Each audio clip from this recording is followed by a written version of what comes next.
Welcome everybody and welcome back to the Health Bar.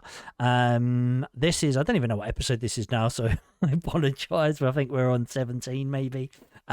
So yeah, welcome to the episode. The Health Bar is all about talking about mental health within gaming.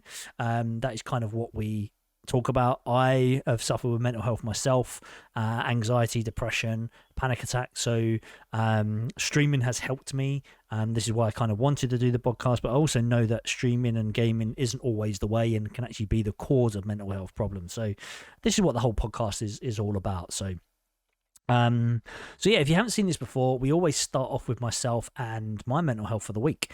My mental health for the week has actually been, again, slightly up and down, but actually pretty positive in the whole thing, really. The weather is, sunny, which is crazy because we don't get sun in Scotland. So that's always a plus. Bit of vitamin D, which is always good. And yeah, we just had a very chilled out kind of week, which has been great. So yeah, for me this week, it's been a nice positive one. Jumping on to the next thing that we normally talk about here is we talk about some gaming news. Now with gaming news, and it's more about the mental health and gaming news, it's really hard to find information out there, that's positive and negative. Really, it's quite a difficult subject to kind of find, but I have found some information. It's not really about gaming as much, but we brought this up on last week's podcast, and just wanted to kind of go over a little bit more, and it's actually just about sleep. Now, sleep is so important. We know sleep is important anyway, but sleep is so important for your mental health. And there's a really good kind of UK-based charity, which is called Mind, and they have information about it. And I'll tag the website and that anyway in the chat, in all the comments and descriptions when it goes out on Spotify and YouTube. But yeah, there's kind of like a wheel here, and it's just like a vicious circle. So, if you have lack of sleep, you have to obviously tiredness, then you have difficulty coping with daily life because you're tired, then you have low self-esteem. That low self-esteem then fills into worry and stress, and that worry and stress then obviously makes you have lack of sleep, and it's just a constant. So yeah, poor sleep leads to worrying leads to poor sleep, worrying about sleep is your mind trying to fight itself, and that's a horrible place to be. It's really interesting. It gives you loads of kind of information here about kind of if you have any problems, what you can like try and do, what it actually might mean, and it's just a really kind of nice information. And I do think that with gaming, bringing this back to obviously a gaming side, obviously what we're trying to do is, I know there's a lot of people that tend to stream late night and then try and get up in the morning and go to work, and that can be obviously really hard. So again, it's always look after yourself if you can, get some sleep, get some food, get showered, all that kind of stuff. So good information there. I will put it up, as I said, in all the comments and things like that. So next, the exciting part as always, we have our guest. So the guest here, actually, I haven't actually known too long, so only probably about a month, I suppose. I met through someone else's stream, and then they jumped into one of the podcasts and really kind of said they really enjoyed it, and said they'd like to talk to me about it and maybe coming on, and here we are. Which is great, because I don't always want to interview and kind of talk to and have people on the podcast that I know. I like to have that total mixture of, people that are in our community and not in a community, or new or old, and we kind of like a proper mixture, which is great. So I'll let him introduce himself. It's ChapDiesle92, and yeah, and welcome. How are we? Hey, how's it going, Matt? We are very well. Thank you so much for doing this. I massively appreciate it. Like, really do. Of course, man. Well, I'm glad to be here. Thank you for having me on. No problem. So, yeah, obviously introduce yourself, who you are, what you are as a gamer, real life job. Go for it. Just let us know who you are. Sure. My name's Chap, also known as, like Mitt just said a little bit ago, ChapDiesle92 is my Twitch profile. Initially I was just gonna go ChapDiesle, but apparently that was taken, so I had to throw the 92 in there, to throw in my birth date. So now everyone knows how old I am. Exactly. 29 years old. I am a male nurse, also known as a nurse in the common world. Been a nurse since 2017. I've held a couple different kind of jobs as a nurse. Mostly, though, I've worked several years in the emergency department. Also, I've done a couple of years in surgery, but the emergency department has been my home for the most part, and that's where I feel like I thrive as a nurse and Yeah, um, do the best that I can do to help people out. that's amazing. As a game, oh yeah, for sure, for sure. I love the ER, man. It's Mm. amazing. I think the reason why I'm kind of drawn to the ER is because it's never the same thing each day. Hmm. Plus the adrenaline. I'm an adrenaline junkie, so Yeah, of anytime something course. crazy comes in, it's always fun to get your hands dirty. Nice, Um, as a gamer, I mean, man, my first memory as a gamer would probably be back in when the Nintendo 64 first came out. nice. Um, I remember when it first came out, my dad got it for me for Christmas, and he busted it out, and we hooked it up to our TV back in, the red, white, and Yep. yellow color cords. You know what I'm saying? And Yep. the first game that he threw in was I don't know if y'all remember this. I'm name dropping here. Is Duke Nukem. Oh my God, Um, yes. What a game. What Yeah. a game. So I can't remember how old I was, but I remember we were just in the living room and he was laying on his stomach and I was laying on his back and I was watching him play. And I remember like when he started playing the Duke Nukem, the aliens started to attack him, and it actually scared me so much that I had to bury my face into his back, and my dad thought that was hilarious. But that's probably, and then from there I kind of picked the controllers up and played Duke Nukem, Donkey Kong, Mario Party, all the fun N64 games back in the day. Love that. Not to, Yeah. not to show my age here. Um, yeah, I mean, since then, I've always just kind of kept up with the systems. Yeah. I'm an Xbox guy, Nice. and now I have my own PC, and I usually just play a lot of first-person shooters. But I do enjoy variety of games. I wouldn't say that I'm set just to first-person shooters. Yeah. I play a little bit of everything. Nice. That's awesome. Yeah, Yeah, yeah. yeah, yeah, my age, I keep saying this. I'm 40 this year, which is insane. Like literally thinking that. Congratulations, Oh no, thank congratulations. you. And it's just mad. 40, And 40 years young, 40 years I young. know, right? And but yeah, it's really weird because again, because we are gamers, I think we have this, you know, everyone kind of remembers obviously different things in their lives and blah blah blah. But if you ask any gamer, I mean, they can tell you like the first game, like what the color. And for me, it was like a ZX Spectrum. And it was a keyboard with a tape deck on the side, and you plugged it, like put the tape in, and all that kind of stuff. But, the memory is so clear; it's insane. Hmm. Yep. And then I went to Mega Drive, and then it was really kind of cool. Like back in the day, we used to swap systems. So I had a Mega Drive, and I swapped it for a SNES at some point. Then we swapped it back, and then did this. Oh, it was just awesome. It's so much fun. Oh Um, yeah. so yeah, gaming as well is yeah, for me it's so weird how you have this vivid memory of kind of the games you play, and I love that. Absolutely love Oh it. yeah. Yep. Cool. So obviously mental health is part of the podcast. With yourself, have you ever kind of suffered with mental health? Obviously, being a male nurse, I suppose obviously you deal with that quite a lot on a daily, weekly, whatever basis. Yeah, what's for you, I suppose for yourself first of all, have you ever kind of struggled with anything? Um, so I mean, I feel like growing up as a teenager and having to get up in front of people and do speeches, you kind of Hmm. have that regular social anxiety of Yep. public speaking and meeting new friends. So I think this is the normal stuff throughout my Yep. teenage years. Meeting new people has always been kind of nerve-wracking. Hmm. When I was really little, I was kind of, I wouldn't say the outcast, but I hung out with a lot of older kids, and Okay. I wouldn't say I was bullied or anything like that, but I had some social anxiety growing up. Yeah. Nothing, to the point where I had to get, medically diagnosed or anything like that. Hmm. But yeah, no, never had any kind of issues, or I should say not issues, but never Yeah. Of been course. clinically diagnosed with any kind of depression or anything like that. Yeah. Um, And then. if I had to guess, I would say that at some point I probably have had depression. Yep. With the passing of my father in November. Oh, I'm sorry to hear that. Yeah, yeah. He passed away in November, at the age of 62. Oh, jeez. He got COVID pneumonia, and he kind of went downhill really fast. Yeah. I think from the day that he was admitted to the day that he passed away was like a total of only like less than 7 days. Oh. So very, very, very fast. Yeah. Yeah. Um, Massively.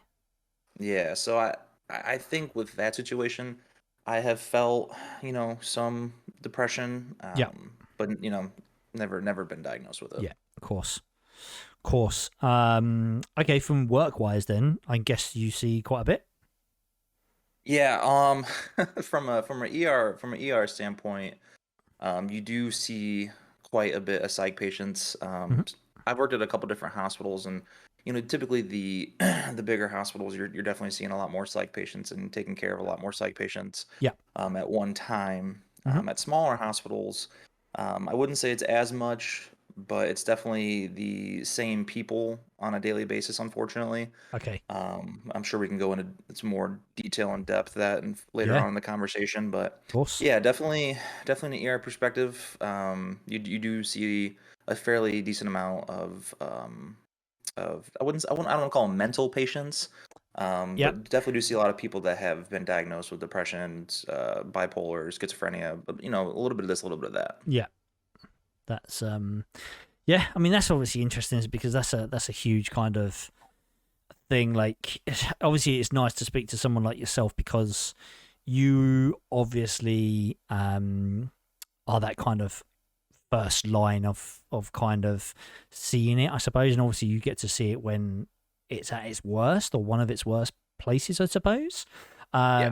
Which is actually a really, for me, it's a really interesting side, because when I kind of suffered, so I had a breakdown, and realistically, what it was, I was, and I've told this story quite a lot of times, but for the people that haven't and it's new to them, I was driving, and someone cut me up, and as they were it was just really slow as well. It was like slow traffic moving, and they were just constantly pushing their way in, pushing their way in, pushing their way in, and I had such a bad kind of, I was having a real bad time at work. Like, life was just really hard. I wasn't being paid properly at work, and blah blah blah. And then I found out that the business I was working for was going under, and wasn't going to get paid my money. And so it was a real stressful time. And anyway, so that happened, and I could feel myself kind of like just, yes, getting very angry, but also like coming over in this wave of heat, and then bouncing headache and all this kind of stuff. And it was only kind of when I actually, like, I don't really remember the whole rest of the day. And I came home, spoke to the missus, she said, "How was your day?" And I broke down into tears. And it was actually speaking to the doctor, like, the next day. He turned around to me and said, "Oh, well, it sounds like you had a panic attack." I didn't even know what panic attacks were, really, or anything really. And she goes, "Yeah, I think obviously this and this and this, and obviously you." And it was really nice. And from a medical kind of point of view, this person was amazing for me personally. And I know obviously some people with doctors, and especially in the UK at the moment, people are getting fobbed off left, right, and centre. Don't get me wrong, but I had this absolutely amazing doctor. And kind of ever since then, I've actually been really kind of fascinated with these people, because, like yourself, you see a lot of things happening, and then you have to take that, or you have to go home and try not to take that home with you. And it fascinates me how you guys cope and still carry on doing your job. It amazes me, and I could never do it. And I think you guys are just phenomenal for what you do. Like, really, really do. I think that's probably one of the most underrated. I shouldn't say underrated, but one of the most looked after or looked past abilities of medical professionals. I mean, on a daily basis, most days are okay. You don't Yeah. have situations that cause any kind of emotional distress. Hmm.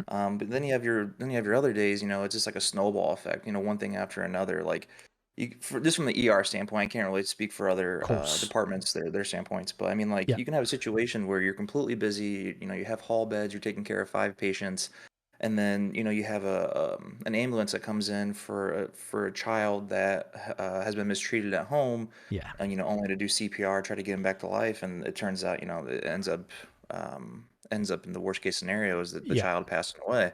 And that's very emotionally just it's very stressful emotionally, Yeah. and you have to it sucks, but you have to swallow your feelings, kind of turn, I don't want to say turn cold in a way, but you definitely have to Yeah. learn how to cope with things on the fly, because you need to go to your next patient who's also very sick, Yeah. and you can't drag that emotional stress into the next patient's room, because one, it's not fair to that patient that you're taking care of at the Of time, course. Yeah.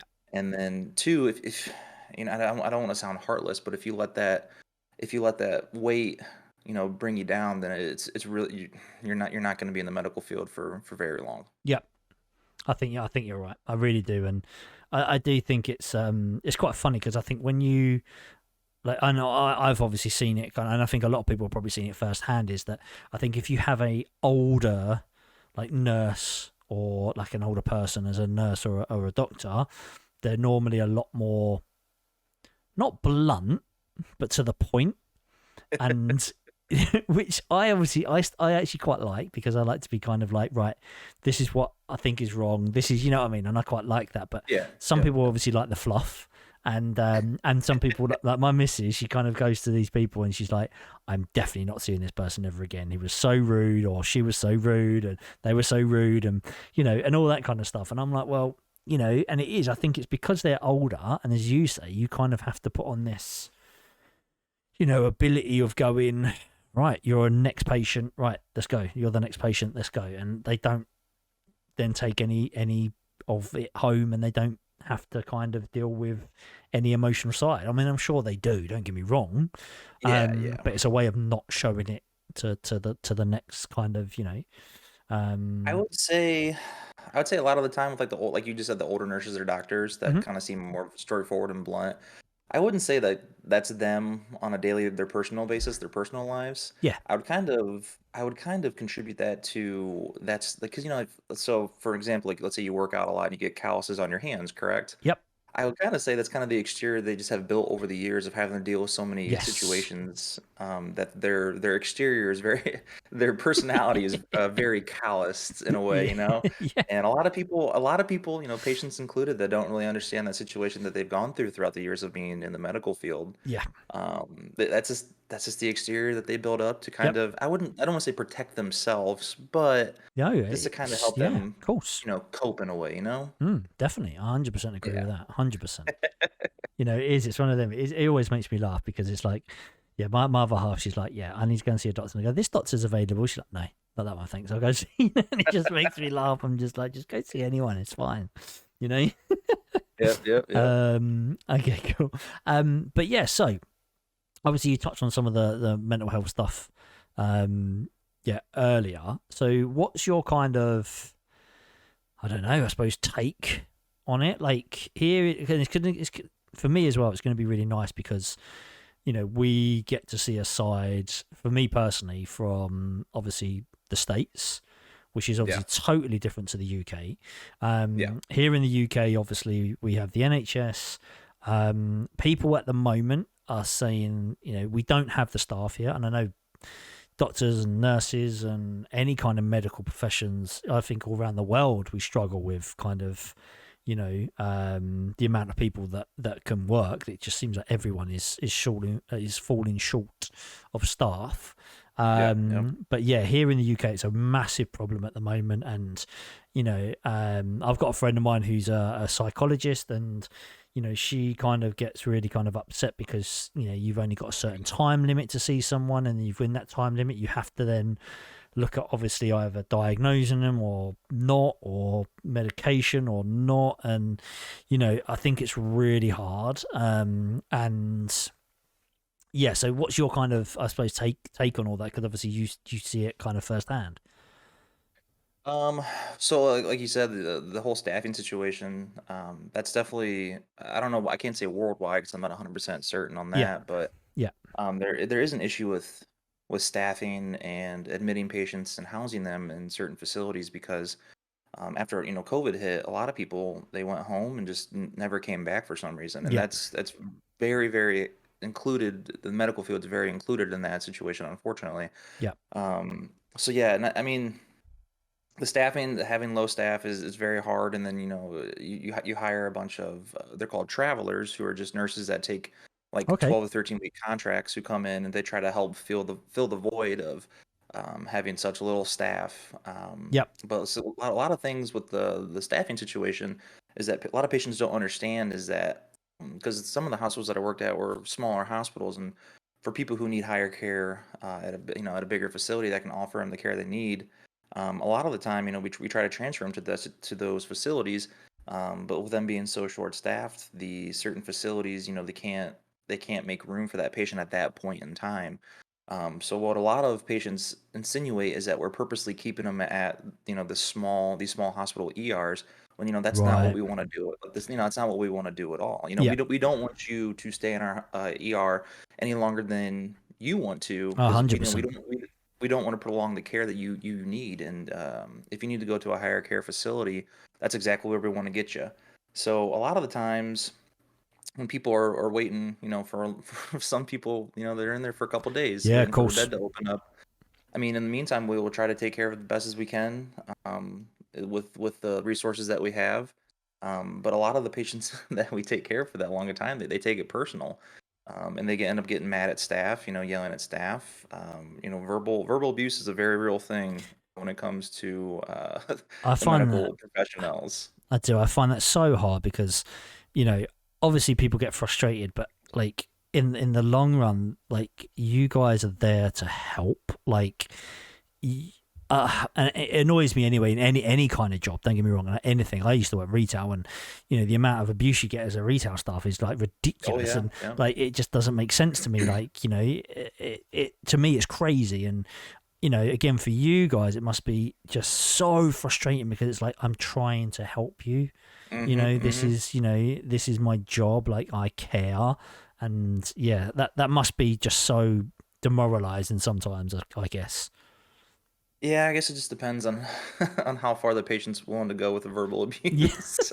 So, Yeah. some people understand, and that's great, and I can only give my apologies, Yeah. and let them know that we're definitely trying to get them to a higher care facility. Hmm. For the most part, though, a lot of people don't understand the process, and I think Yeah. that's something that I think the hospitals need to step up and, I don't know, make some, not pamphlet, but give some sort of information out on the process of how people get admitted, what the criteria is for getting admitted and to go into different care facilities, because I feel like when people don't have the information that they need, and that it confuses people, and I think that's what causes the frustration and anger. Is they're not mad at you, they're just mad that they don't know what's going on, in a Yeah. certain way. And I can try to explain it the best way I can of what's going on, but just with my explanation doesn't mean they're going to get all the information that they want and need. Yeah. So I think the hospitals kind of need to step it up and, provide as much information to the patients, I should say, Yep.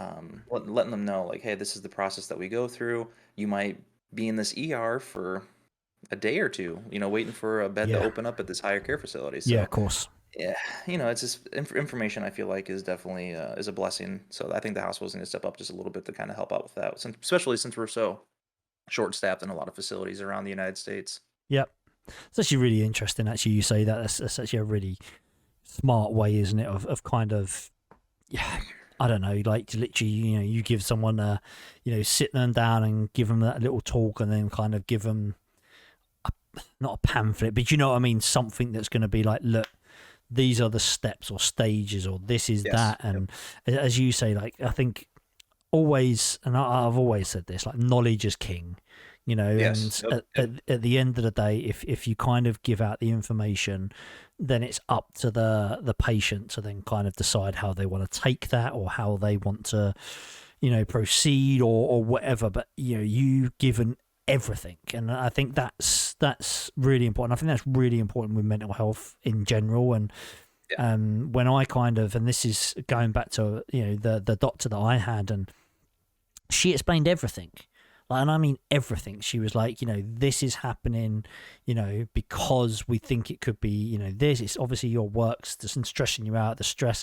And she kind of, it's actually that little kind of diagram that I was talking about for the mental health news bit of that sleep diagram type of thing. She was kind of talking about that, and she's like, are you sleeping? I'm like, not really. And, that's what's making you tired, and et cetera, et cetera.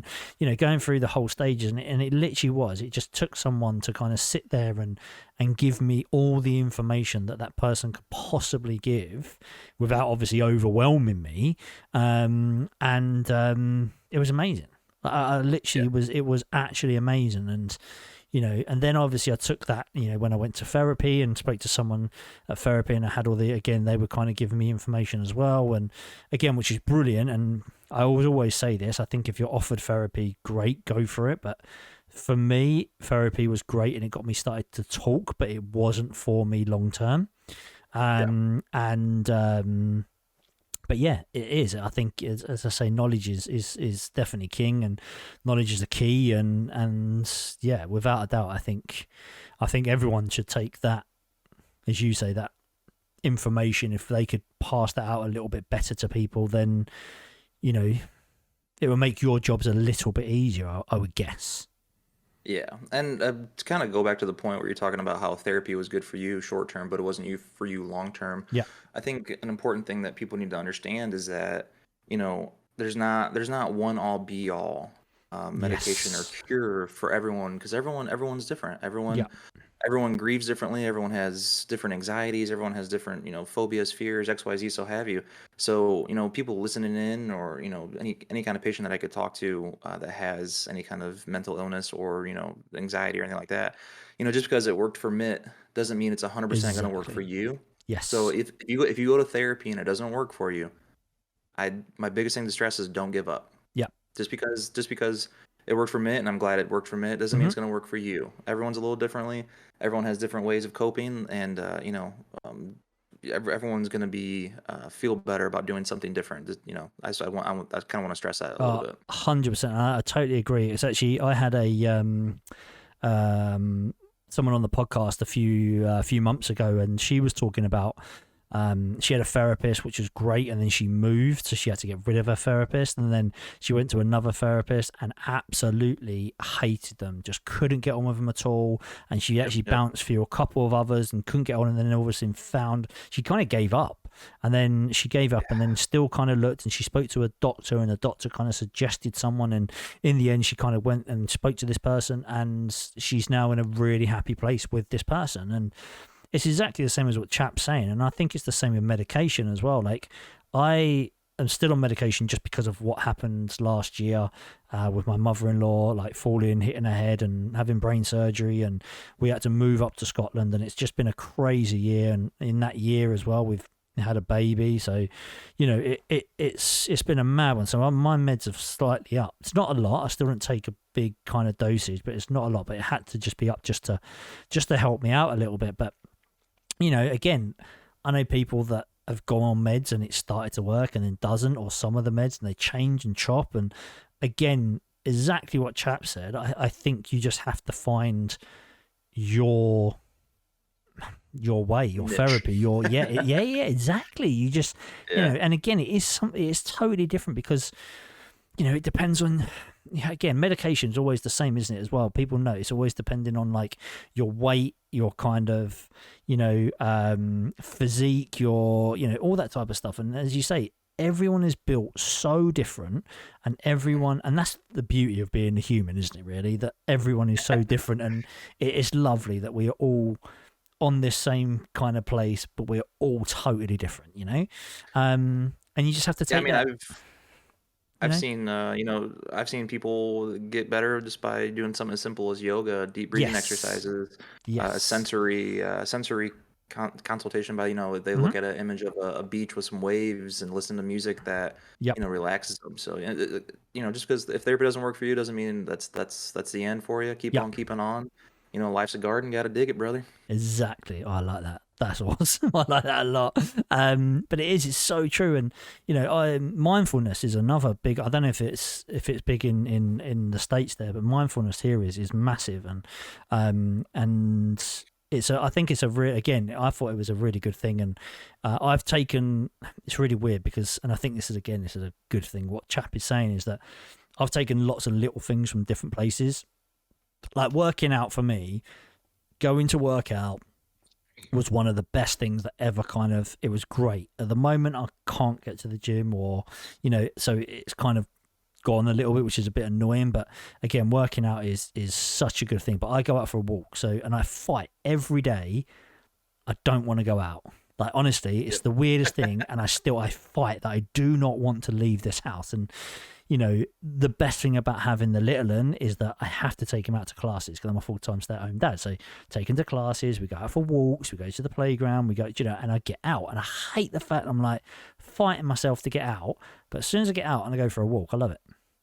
And that's it's always the first step, getting out the door. exactly, and that is it. And then, so I take that, and then I take a little bit of mindfulness stuff for if my anxiety kind of kicks in or my panic attacks start to kick in. I used to, my sister actually bought me, there were little kind of wooden cubes that I have in my pocket, and then if I ever felt like a panic attack coming on, I would go in my pocket and I'd count how many cubes they were, what was the material, because everyone was different material, like wood and metal, and you'd feel and see what one's what, and all of a sudden, because you're then kind of thinking of something else, it's slowly calming you down. So I used that for a long time, and little things like I've got a fidget spinner on my desk. I've got a little pop-it thing. I've got all that type of stuff because stress ball. Exactly. And I've taken lots of little things, and I think as Chap says, that if one way isn't the way for you, don't give up.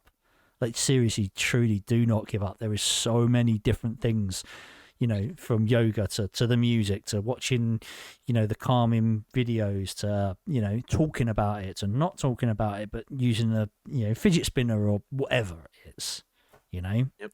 I truly think there is a lot. But then going on the medication side, again, if you are on medication, and this is a big thing because I knew this happened to someone, if you are on medication and you don't think it's working for you, please do not just stop.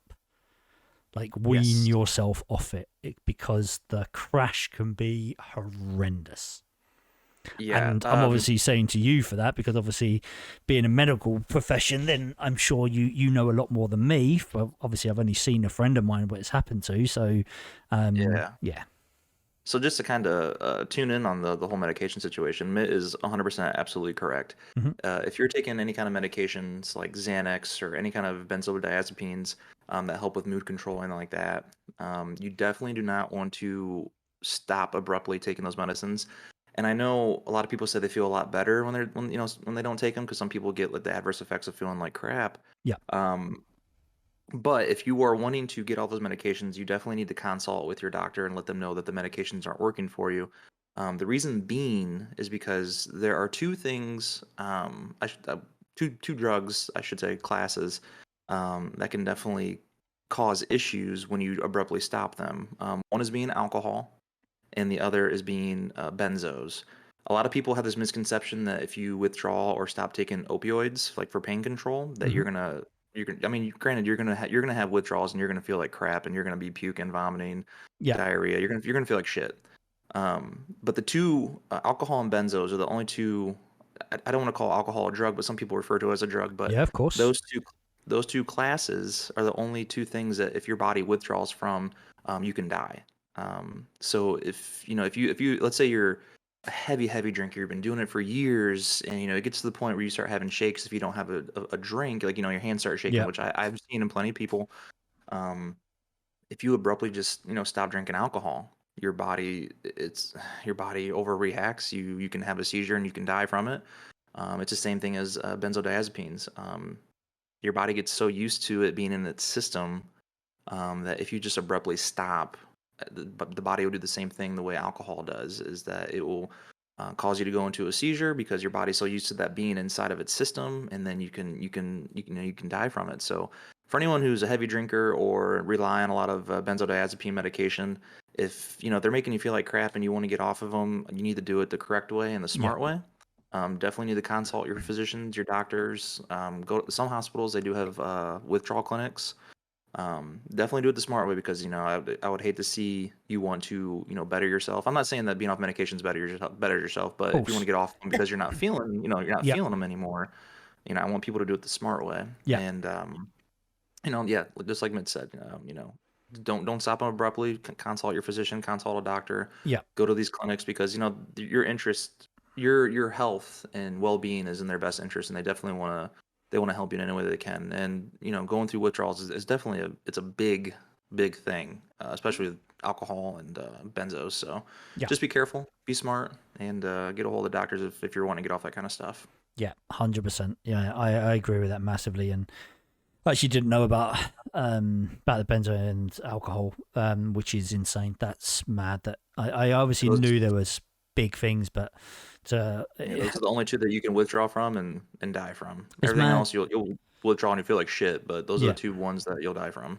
yeah. It's really interesting you say it because obviously it's yeah. Again, this is a knowledge thing, isn't it? This is what we kind of said earlier with knowledge and information, and it's so nice to be Yep. able to talk to someone like yourself that obviously has these little pockets of information for people that people wouldn't have known. Like I didn't know that, and but yeah, it definitely is. It's one that you kind of want to obviously speak to a doctor, get them to wean you off properly, or if you don't want to do that, as Chap said, go to we have them here as well. We have withdrawal clinics and we have like Yep. walk-in centers and all that type of stuff. Like even like God forbid you are anyone that's this kind of far on like any kind of drugs and things like that, but they have obviously needle exchanges, all that. Go and speak to the people there. There's all this information that these people are there to help you. Yep. So Knowledge is power. yeah, exactly that. So and again with the other way as well, don't just keep taking meds just because as well. That's I think another big thing. I've come off I've come off my medication once before, and I actually had a good few years off, which was great, which was amazing. And then obviously life circumstances and things like that, and you slowly start to go backwards, and you feel yourself go backwards. And I think the good thing about I say it's a good thing. Good thing about having any kind of mental illness, of depression, anxiety, panic attacks, anything like that is, especially for myself now with anything like that, I can feel it coming on, or I know it's coming, and my other half can tell as well. And she's like, you're right. What's wrong? And then we talk about it, which is great. And but again, medication's great, and if you don't want to stay on it, then there are again ways of coming off it and to seeing if it works for you. And I think, have you got much to say for that, Chap? I suppose it's pretty similar. Oh yeah, no, I agree wholeheartedly with what you're saying. Yeah. So again, it's that thing. Don't I suppose? Yeah. Yeah. You can just try and work it out, and you can speak to doctors and all that kind of stuff. But yeah, medication is obviously it can help, and it's that I've always been told it's that medical, or it's that imbalance that you're trying to level out. Yes. Yeah. Yeah. A lot of it's sometimes it's just some people that have depressions and stuff like that. Most of the times it's just like a chemical imbalance with the Mhm. brain not producing enough dopamine or Yeah. something along those lines. So I mean that unfortunately those are the people that do need medicines to kind of help balance it out because your body is not naturally producing Hmm. certain chemicals in the brain that make you happy. So some Yeah. people do need to be on medicines. But like you said a little bit ago, for the people that that don't need a medicine, you know, I would try to steer clear of them. Yeah. Yeah. For sure. I've got friends as well that won't touch medication at all. And were having such a real, and they tried a lot of different things, and this is the hardest thing because especially at the moment, and I don't know if this is the same with yourself, obviously in America, but here in the UK, it's very, if someone goes to the doctors and they go, I'm not sleeping, I'm feeling a bit low, they'll put you straight on medication. And I don't think that's right, because it seems like they're just throwing medication at you to kind of get you out the door so they can see the next patient, which I understand obviously speed wise people need, but again, these people don't need to. And I don't know if that's very similar with you guys in the States, but it seems like it's happening a lot here in the UK. And I personally don't think it's right. But is it happening similar to you guys, or? Um, well, unfortunately, I don't have a whole lot of experience with doctors' offices and how people prescribe things. Yeah. Typically, from my standpoint and being in the emergency department, most of the doctors that I have worked with, they're pretty on top of things when, like, knowing when people are coming in just seeking medications, like specific medications. They're a lot of the emergency room doctors are very, very, very good at knowing the laws and Yeah. what they're allowed to prescribe and what they're not allowed to prescribe. So typically, with the ER, we had a lot of people coming in just for a quick fix for some sort of medications that they abuse. Hmm. Um, but just from hearsay and talking with other nurses that have taken care of patients throughout the past, and nurses usually have a pretty broad background. They Yeah. usually try a little bit of this, a little bit of that throughout their career, trying to find Yeah. trying to find their true passion. Yeah, So definitely, of just course. just war. I don't want to call them war stories, but just stories from talking to other nurses. It's definitely a thing that's happening over the United States too. Yeah. A lot of people, they will go to the doctor's office and um, they will kind of, I don't want to say exacerbate, like they'll take their symptoms that they think that they're having and kind of twist them into a way to make the doctor think, oh Yeah. yeah, well you have this and this is the medicine that we're going to give you. Yeah. You know, and it's unfortunate to say, but a lot of like college students, a big drug that a lot of college students abuse is Adderall. Right. Adderall Okay. is like a big party drug for college students. Oh, really? You know, yes, I've had friends, um, in college. A lot of people think that Adderall is like you take it, you're gonna study harder, do really well in your paperwork, you're gonna finish your homework, no problem. Wow. Okay. But a little do they know is that a lot of people actually use the drug to actually go out and party and have a good time. It doesn't get you high. I shouldn't say it doesn't get you high. The Yeah. reason why people take it for partying is because when you take Adderall, it pretty much inhibits your brain getting drunk, if that makes sense. So Wow. that you can pop a pill of Adderall and you can drink very, very, very heavily. I've seen it. I've, That's I've been to parties where people are mad. doing it. I mean, you can drink like a 24 pack and your brain still feels like, it's, pinpoint and you're not drunk Wow. brain function wise, but your body starts feeling a little loose and loosey Yeah, of goosey. course. Um, but Wow. when the Adderall wears off, all the alcohol does catch Well, up of course. eventually. Yeah, exactly. Yeah. And Wow. yeah. But another thing that a lot of kids don't know, especially college students, is that when you take Adderall, Mm. uh, when you don't need it, it actually does have effects on you and your brain. It can lead to a sudden onset of depression, Oh, wow. anxiety, and withdrawal symptoms. Pretty much the next day or two, it can come on super fast because when you're taking the Wow. Adderall in your body, you don't need it. Yeah. Your body gets a really, I don't want to say like a really high on Yeah, feeling of great. course. But And the then people when that you're take not on Adderall, it, you feel good. yeah, Yeah, yeah. Yep. So it's that's that that's another crash. thing that a lot of people don't really know about is Adderall is a big thing with college students, and there's studies on it and everything like that. How abusive, or I shouldn't say abusive, but how much Of college course. students abuse Adderall, and pretty much like you were saying in the UK, people going in the doctor saying they have XYZ symptoms. Yeah.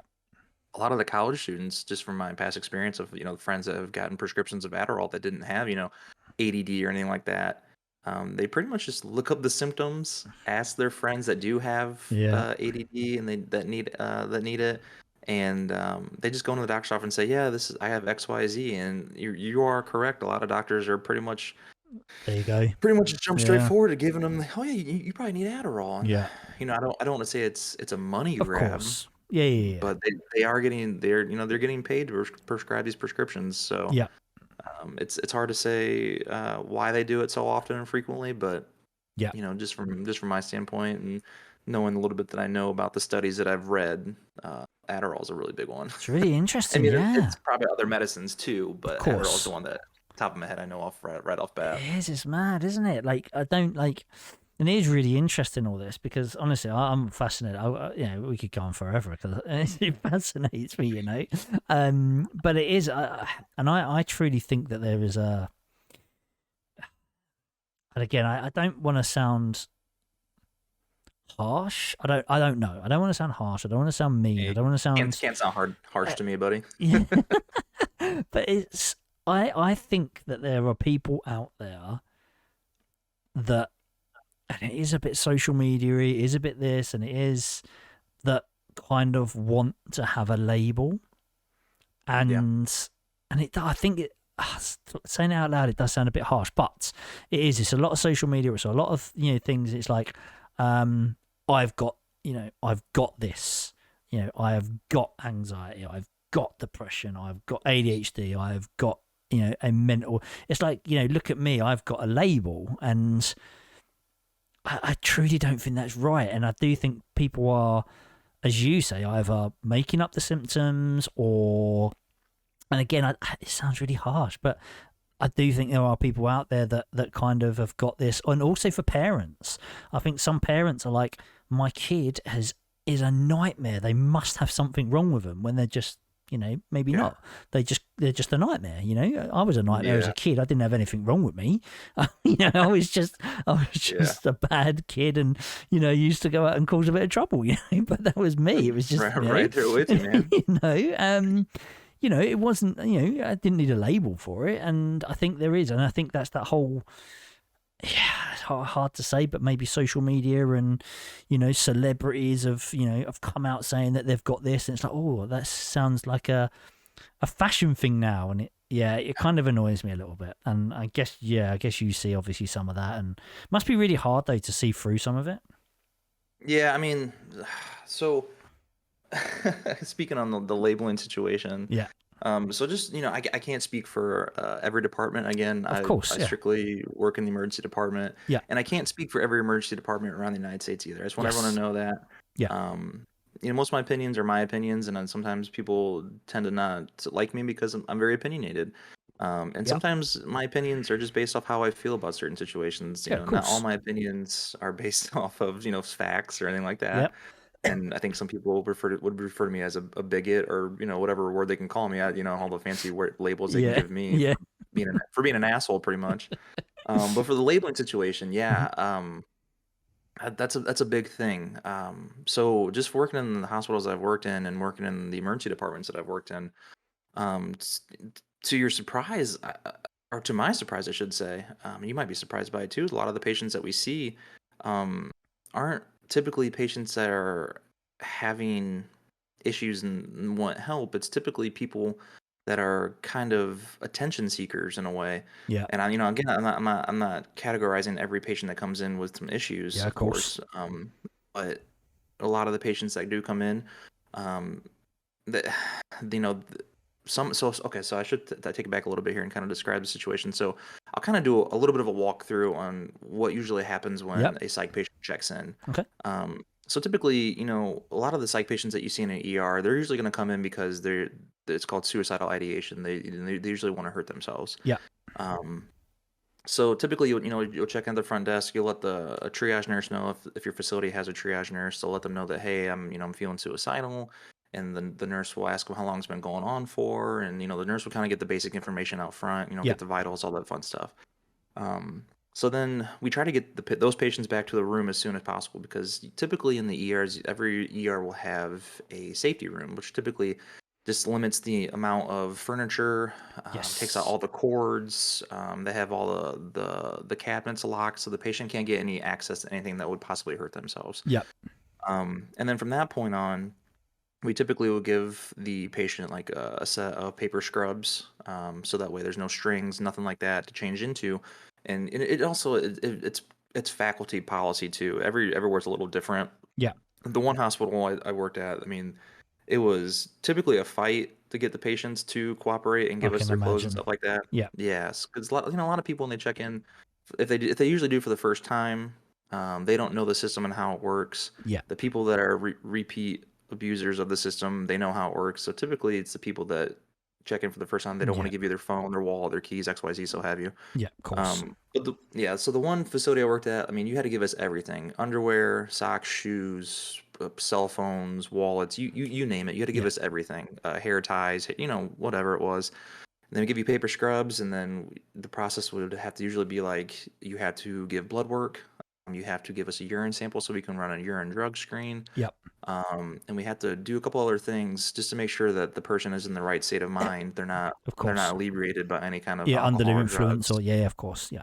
Yeah, because some people, when they're under the influence, they do get a little emotional and they say things they don't mean. Yep. And so typically, if your alcohol level is above a certain point, we have to wait till you're sober enough to actually speak with not a psychiatrist, but someone that evaluates you to see if you're meet the criteria of being admitted to a hospital. Yeah. Now, with the label thing and now catching back up to where I originally was starting. Yeah. The label thing is some facilities will let people keep their cell phones, or will, and like again, it's not every facility, but one of the facilities I worked at, they would let the people keep some of their personal belongings, Hmm. like a cell phone, so that way the person wasn't, anxious and bored in the room, because Yeah. usually when the patients got bored, that's when combativeness started. Of course. Yeah. Um, and you can look in on the people taking pictures of themselves in their paper scrubs, saying, "Oh, I'm at the hospital again, Yeah. having a breakdown, wish me luck," or stuff like that. Yeah. And Yeah. all it is they're making these posts because they're seeking attention. Yeah. And I'm on the same page as you. Is it's very disheartening, and Yeah. Of course. it sucks for the people who do actually need help. Yeah. Um, 100%. yeah, 100%. Yeah. It does and like bug. I It was bugs me a lot. But yeah. Sorry. Go on. yeah. No, and like I was saying a little bit ago, is because I did say something about the first time people being admitted to the hospitals for suicide ideations, and people who are repeat offenders of the system. When I say repeat offenders, I mean these are the people that we were taking care of, that you know, we would take care of some people that would come to our facilities 3 or 4 times a day. I mean, and I'm not over Wow. exaggerating. They would come in 3 or 4 times a day. From the first visit, because so hospitals, they can't turn patients away, especially that come to the ER. It's called an MTELA. Right. If you turn somebody away, that's against the law. You're not allowed to say, "Hey, we're not seeing you today for Yeah. this." So anytime someone comes in, and they say, "Hey, I'm feeling suicidal," even though they were just there the day before for the same thing, you can't turn them away. So pretty much you have to go through the whole entire process that I kind of just explained, with that Wow. patient. And then they'll see the person, they'll evaluate them, and usually the person that's evaluating them for the sixth, seventh time in 2 days, they'll say, "Listen, you don't meet criteria." Yeah. And most of the times they'll send them home what's called a safety plan. Like a safety plan it's pretty much like, I don't want to call it like a legal binding contract, but it is a contract that you will sign on a dotted line, saying that you went over the safety plan and what you tend to do to Yeah. seek help outside of the hospital, and that you are given you're given the hospital permission to discharge you home because you went over the safety plan with the provider. Yeah. So we'll do that, and then the person will go home. They'll come back, and it'll be the exact same thing. They'll say they're suicidal, and then usually it's the same provider, and Yeah. they do it 3 or 4 times a day, and they're just, a lot of the people that are doing this, though, and this is the surprising part, are young teenagers. Yeah. Um, I a was lot of literally just going to teenagers. bring that up. I was just going to bring that up. I Yes. mean, for you guys, I mean, it must be so disheartening anyway to start off with, because, as you say, that they're taking up a bed, a room, or something of someone who is actually, you know, severely ill, is really suicidal, or is really kind of hurting, and I find that really upsetting. Especially as we mentioned before with staff. There isn't a lot of staff about, and so it is. That's really disheartening. And then social media at the moment, I see it nearly on a daily basis, and it's people on, I don't want to name, obviously, but it's social media. Everyone kind of knows the video social medias and all that, but and there's this one thing, and it's basically the whole thing that you said, and it's people, and they're in a room, and they're going like, look at this, there's no curtain rail, so I can't kind of like, so you don't hang yourself, there's smooth like door handles so you can't hang yourself, and they're like just explaining, and I'm like, you're just doing this for likes, or you're doing it Yeah. for, as you say, is like, look at me. And yeah, I don't know what to say about it. I get so frustrated, and I'm not the one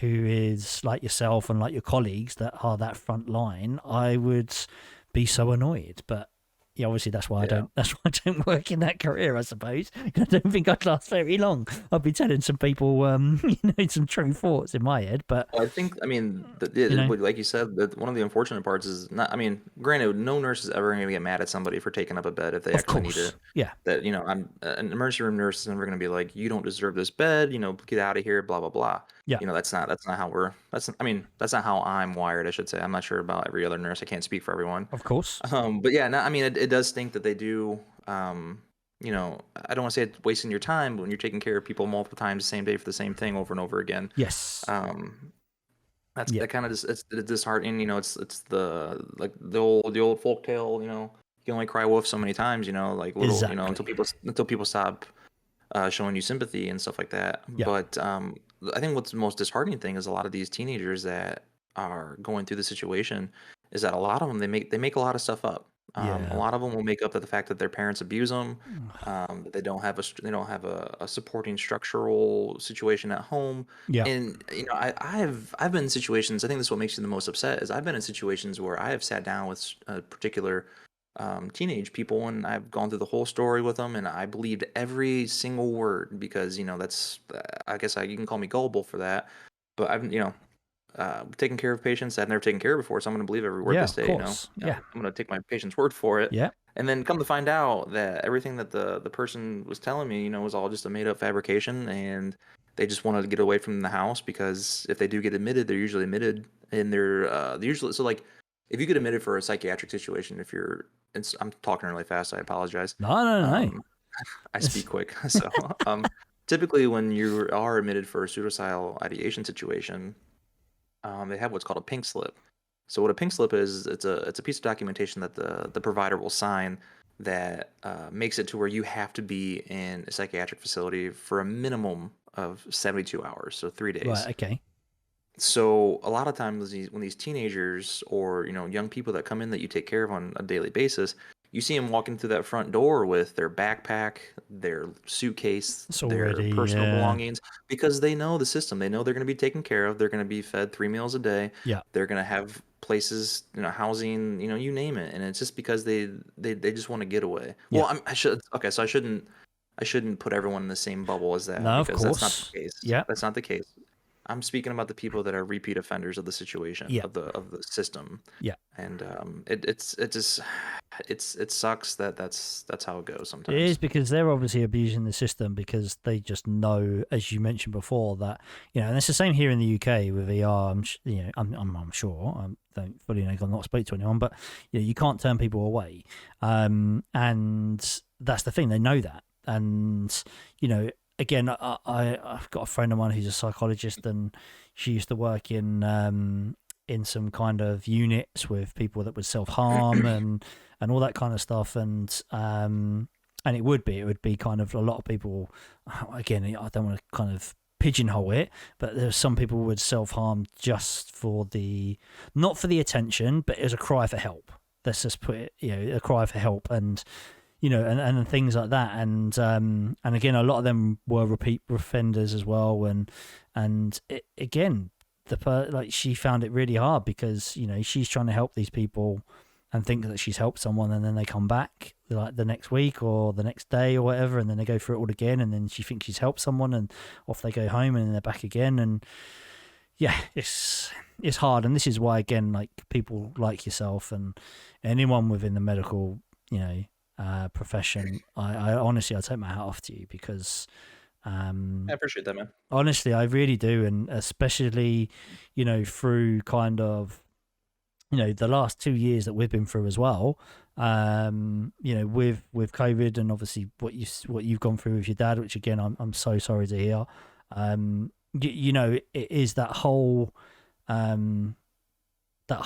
period of kind of the last 2 years for mental health is just going to go through the roof, and we're going to see the repercussions of that, I think, over the next 10 years. Oh yeah, yeah, yeah.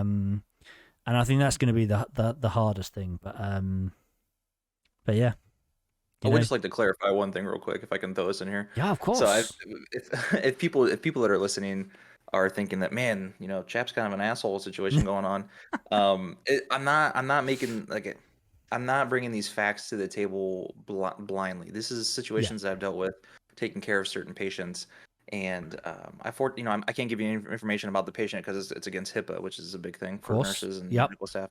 But I mean, I've had patients, and not just one, but I've had multiple patients tell me, I don't know why you guys believe me every time I come in here. I usually make this up just and the reasons are a little different here and there, but then I just you have to inform them like because it's against the law for us to turn you away. Yeah. So I've had patients literally pull me aside like as they're being discharged from the ER or being transferred to a psych facility, saying I don't know why you guys always believe me. I do the same thing every time, and they have came straight forward and said that straight to my face. I just want people to know that like what I'm presenting to the podcast here is that Yeah. I'm not blindly making this crap up. This is stuff No. that actually happens on a daily basis. Exactly. Y'all just usually don't usually hear about it because it's not really like a big news story that usually gets out to people. Yeah.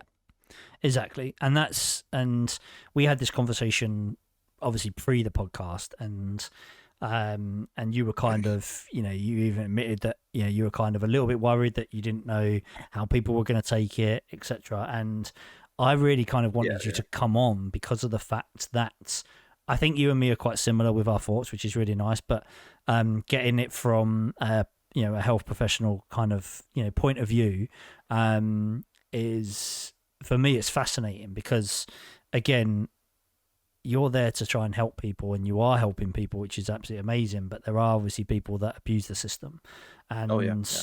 you know the whole idea of this podcast and mental health in gaming. I know we've gone off obviously slightly because with the gaming side, but this all goes hand in hand because it's still mental health, whatever it is. It's mental health illness, and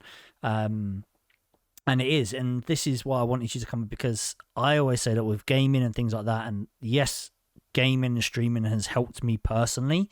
Mhm. I get to do this and I get to talk to people, and talking is my therapy, and 100% like gaming is my therapy, and talking to chat, and I love it, and it's so much fun for me. But I want to tell people that the grass is, not always greener, and gaming can be your issues and other things can be your issues, and they can be your problems, and there's lots of things. And I don't want people just to hear the good stories.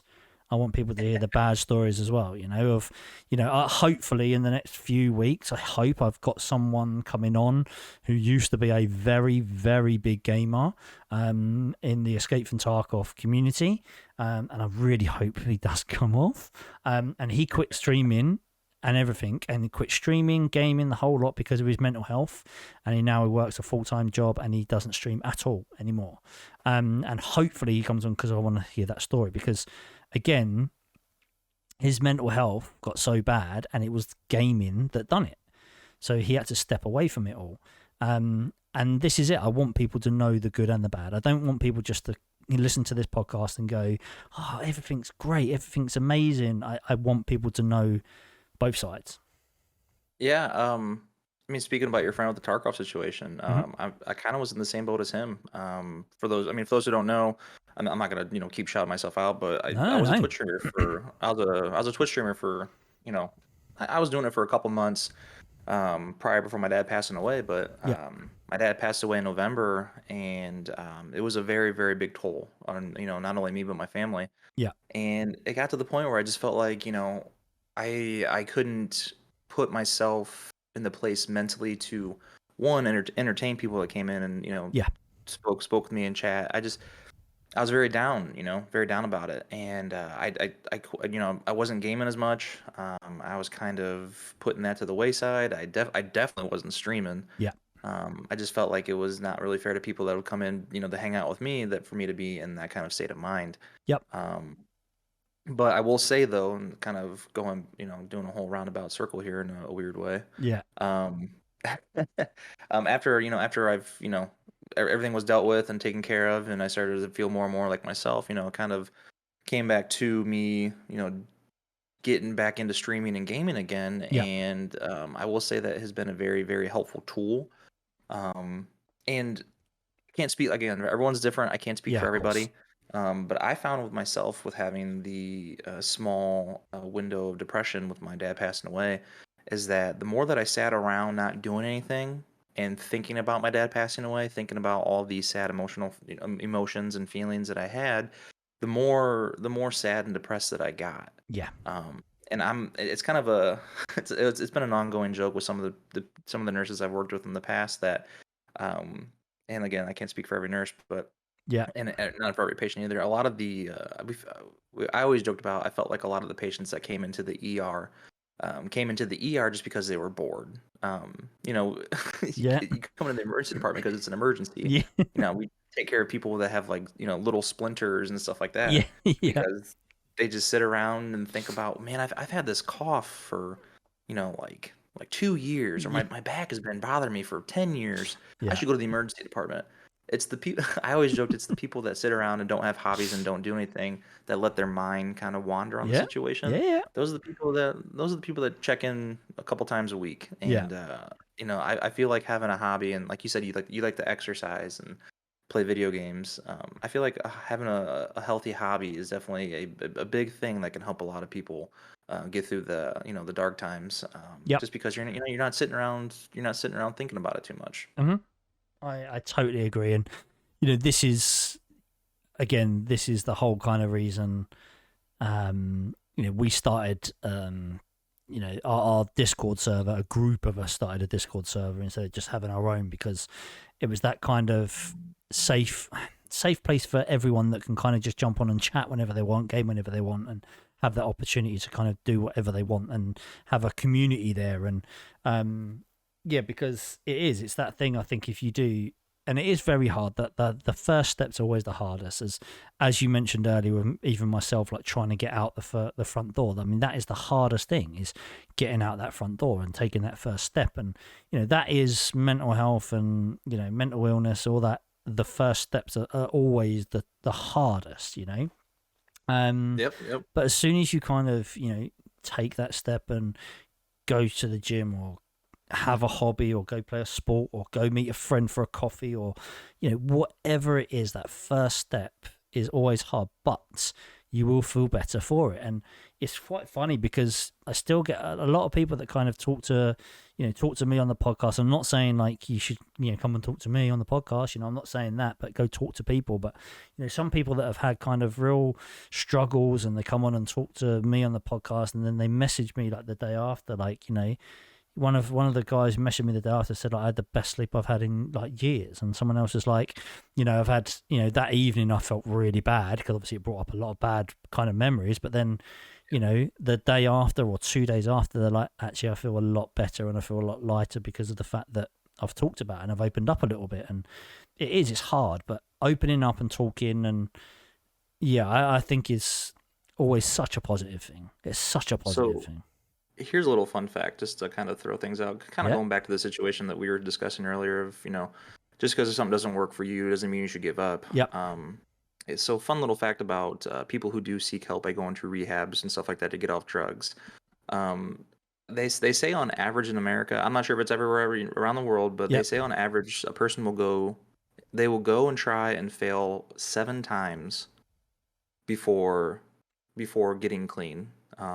It's a statistic that I've heard a long time ago, and it's something that's kind of just stuck with me in the back of my mind. That kind of little tidbit information that you don't hear about too often. I think on average, the statistic is that a user will go to rehab and try to get clean 7 times before they finally say, okay, enough is enough. I want to be clean. Now, I don't know how that correlates or relates in any way to mental illness, with people trying different aspects and avenues and stuff like that, so have you. But if it's that hard for an addict to get clean, Yeah. it's probably going to be an uphill climb for people that are trying to figure out what works for them. So, Exactly. I can't overemphasize about, if something doesn't work for you, don't give up. There's something out there for everybody, and just keep trying.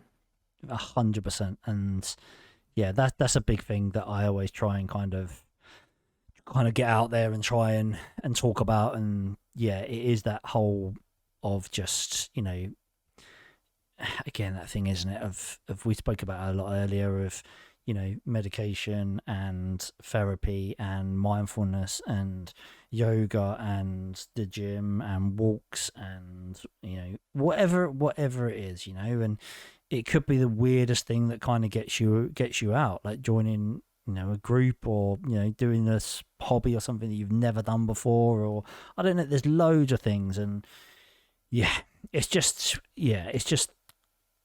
Another thing it can too take that I time. kind of want to chime in is for men, I think a lot of men perceive talking to someone about your emotions and feelings is not masculine, and it's a sad reality that we live in, Yeah. that men need, hey, I gotta be a man. I can't I can't speak about my feelings to another guy. Mm-hmm. Blah blah blah. Yeah. That is so far from the truth. Mm-hmm. It's not demasculine. I can't say that word correctly, Yeah.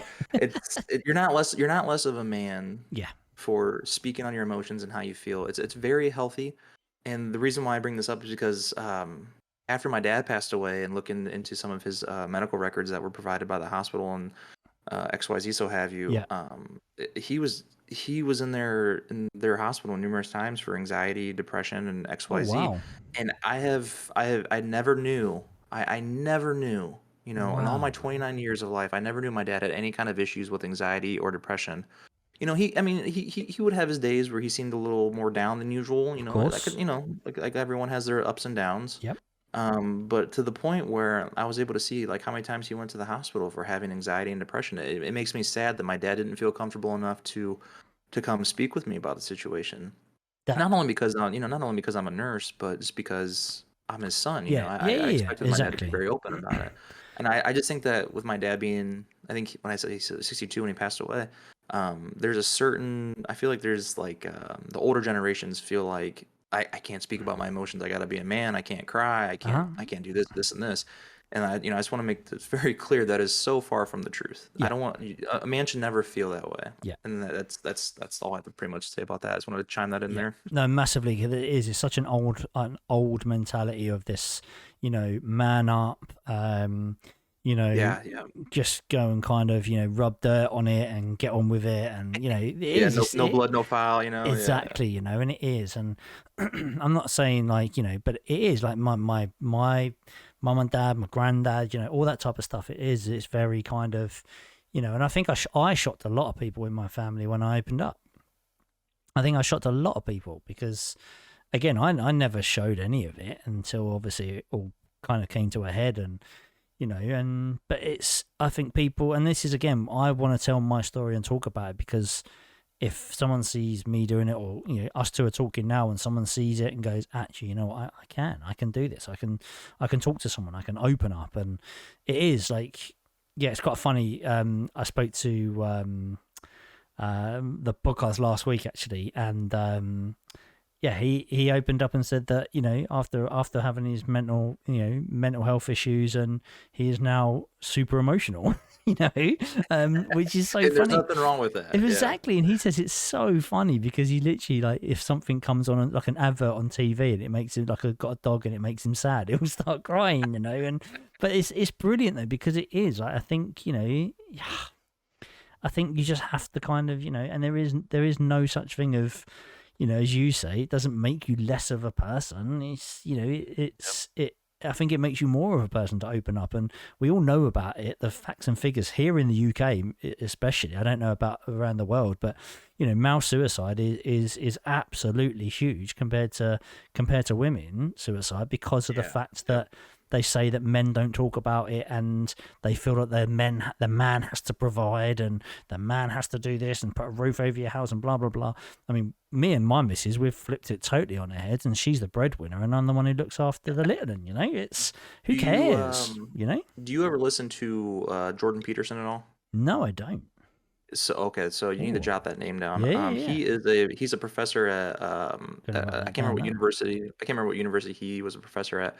But he goes around and does a lot of, he has I think he has his own podcast now, but he does a lot of like he'll go to like a college and sit on a board and speak with people. Yes. And a lot of them are about inequalities between men and women, and he usually has statistics and facts that kind of backed it up. But one of the facts he brought up was like male suicide and male Yeah. incarceration and stuff like that. But I've always enjoyed listening to his view on things. Hmm. He's very, very informative because he doesn't just bring blind arguments to the table. He Yeah. looks up his statistics and research. Yeah, I like But that. yeah, if you're interested in that kind of stuff, definitely look him That's up. He's amazing. definitely a good one. I will Yeah, for he's a sure. good guy. 100%. Good one to listen to. Chap, this has been awesome. Like Yeah. literally, and I honestly, I could talk and talk and talk for hours. Oh, I but could speak for I, hours. I I could talk think, for yeah, I hours. think we're we'll probably have to nip it in the bud. But I might have to get you on another time because honestly, it's been brilliant. It really, really has. And you know, to get a point of view over from you know, a medical profession side is amazing for me personally to listen.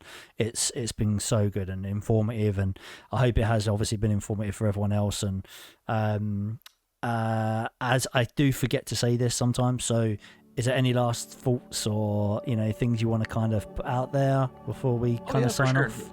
Quick little sign off here for you. Just remember that anxiety, it may be a doozy, but that ass is hella juicy. I like that. I like that. Honestly, chat, this has been it's been brilliant, and I'm so happy you did decide to come on. I really, really. Yeah, thanks for having me on, man. I know I was a little hesitant at first, but I really appreciate this talk, and you know, it's been fun. Awesome.